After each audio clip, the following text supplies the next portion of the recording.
3 years ago, almost to the day, I reviewed the Mazda MX-30, the Japanese brand's first electric car. It was interesting and quirky. And now Mazda decided to add fuel to the fire and launched the R-EV, which is a plug-in hybrid. This is why I'm in Augsburg today, in Germany, and I'm going to see some classic Mazdas in the museum here behind me, and maybe I'll review the MX-30 R-EV as well. So stay tuned.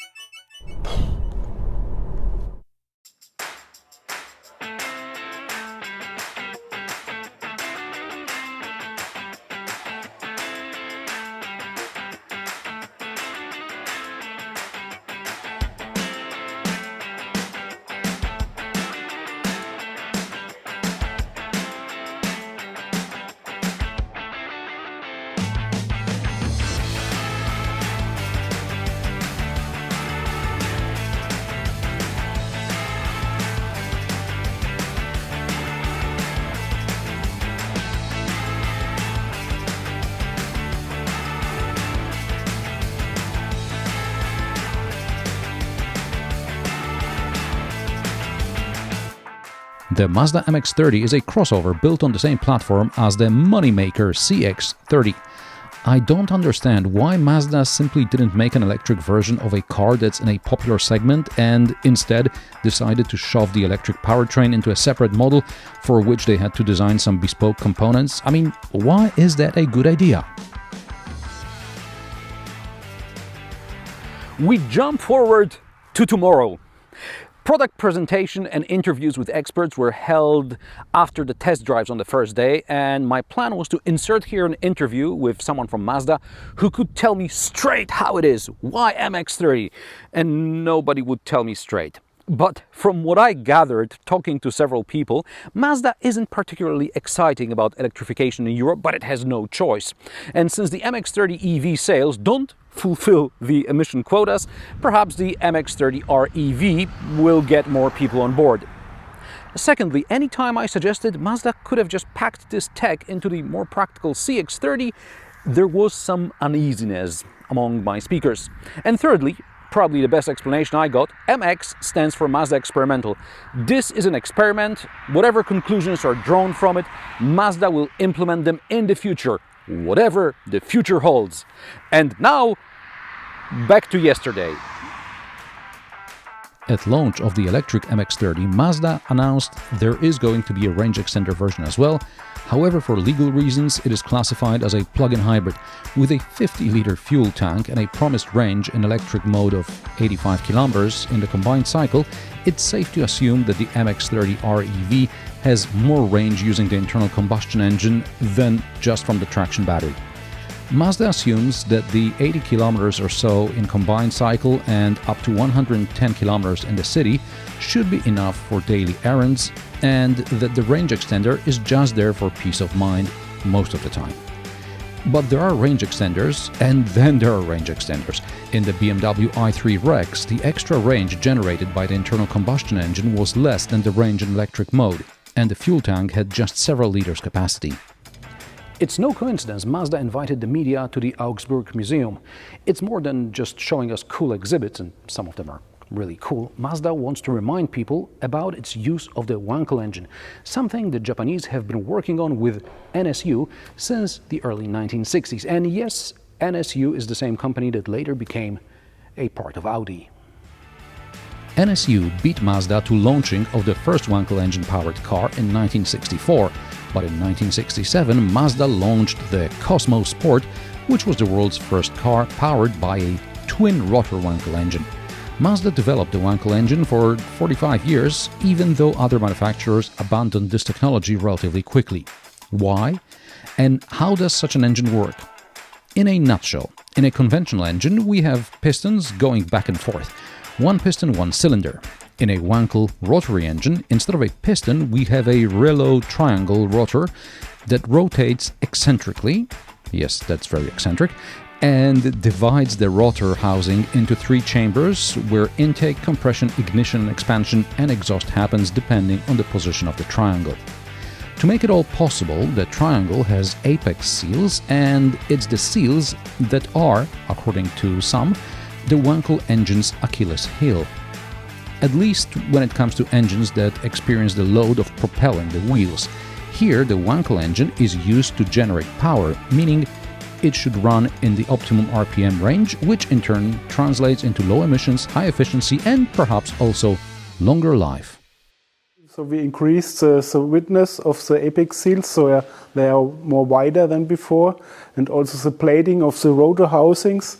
It has a better plating, improved process. So therefore the friction could be reduced compared to the previous engine, and therefore we can guarantee also a good lubrication oil film behavior. So this is the most part for the reliability. So for sure the application is completely different. So this engine doesn't drive the wheels by itself. It has no connection or mechanical connection. So this is the biggest difference. But from the engine itself, so this engine uses a direct injection, which we didn't have before in the previous engine. And also the sizes, all the sizes have been optimized for this application.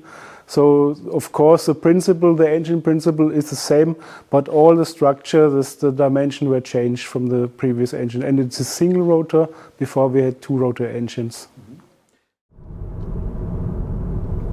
So much theory. What's it like in real life? The Mazda MX-30 R-EV has a 17.8 kilowatt-hour traction battery that's gross, and it's just over half of the capacity of the battery in the full EV version. In both cases, it takes about 25 minutes to DC charge from 20 to 80%, with Mazda quoting a very specific parameter of 36 kilowatts. Alternatively, you can charge with up to 11 kilowatts AC, and in case of the R-EV, it takes about 15 minutes from 20 to 80%, or just under 2 hours from 0 to full. The car can travel in electric mode at speeds of up to 145 kilometers per hour, just like the EV. When the energy in the traction battery is depleted, the internal combustion engine kicks in and acts as a generator. It doesn't power the wheels. The Wankel engine can also turn on when the car is accelerating rapidly and the power of the traction battery is insufficient. The internal combustion engine can also be used to recharge the traction battery to a set level. This is not the most efficient way of recharging the battery, but there are situations when, for example, at the end of a long highway journey, you need to enter a zero-emission zone. I don't know if the current regulations allow plug-in hybrids to enter such zones, but theoretically, it is a possibility. For this event, Mazda planned a route from the Munich airport to Augsburg, which is about 100 kilometers. I decided to set a battery state of charge level at 70% and drove about 20 kilometers in this mode. During this time, fuel consumption went from 0 to 6.5 liters per 100 kilometers, which would mean a range of around 800 kilometers when using only the Wankel engine. However, since fuel consumption kept on growing, I suppose the displayed range of high 400-something kilometers was more realistic. Of course, energy and fuel consumption will be higher on colder days and lower on warmer days. Today around Munich we have intermittent clouds and the temperature is about 23 degrees Celsius, ideal for EVs. Now, energy regeneration is more or less one-to-one versus distance traveled, so I've driven about 20 kilometers and regained around 20 kilometers range. Now, the problem is the engine noise. I'll just turn on battery regeneration. The Wankel engine may be working in its sort of optimal power band, but it still sounds like there is something loose or broken in the car. I associate this sound with like a vibrating loose part of the exhaust. I know it's not that, but that's how it sounds. Only above 80 kilometers per hour, the wind noise and the tire noise cover up the engine sound. On the other hand, energy regeneration or maintaining charge level will be mainly like when you're driving between the cities rather than in the city. And then you tend to drive faster. In the city, you'll probably have the battery already charged, right? That makes sense.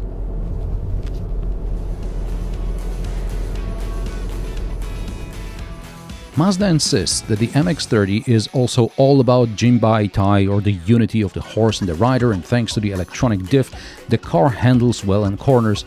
Dude, if you're considering an MX-30, it's not for Jinbai-Tai, but because your Excel table tells you that your daily commute and whatever solar panels on your roof produce make this car cheaper to run than an electric scooter.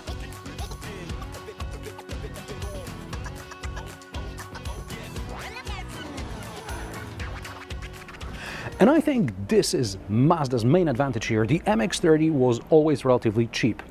Starting at €35,990, regardless of the powertrain, Mazda MX-30 is one of the cheapest EVs and PHEVs on the market.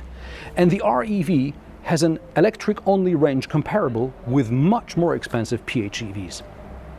And yes, Mazda MX-30 is a sales flop, but if your dream is to have a really unique car and you just can't be asked to wait for a Rolls-Royce Spectre, why not a Mazda MX-30 then? Let me know in the comment section below. Also, I encourage you to watch my review of the all-electric Mazda MX-30. It's identical to the R-EV. Same interior, same cargo space. The R-EV is just some 130 kilograms heavier and has less space under the bonnet. I'm linking to the review in the video description, and now I'm off to see the Mazda Museum.